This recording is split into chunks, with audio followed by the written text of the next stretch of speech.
In today's video, you'll learn how to embed a Power BI report directly into PowerPoint so you can deliver live, interactive data right inside your presentations. Let's dive in. Before we begin, make sure your Power BI report is already published to the Power BI service and that you have a Power BI Pro or Premium license. Also, be sure you're using the latest version of PowerPoint. First, go to the Power BI service and open the report you want to export.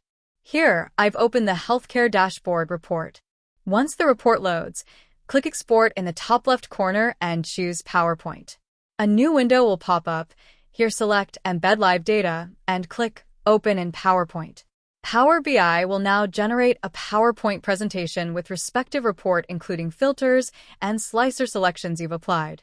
This might take a few seconds or minutes, depending on the size of your report. That's it. Now you can present live dashboards, KPIs. You can use a slicer and get real-time insights, all without switching between apps. Perfect for executive meetings, project updates, and sales presentations. Don't miss out on the opportunity to transform your data into actionable insights. Your learning journey doesn't have to end here. Subscribe now and explore more.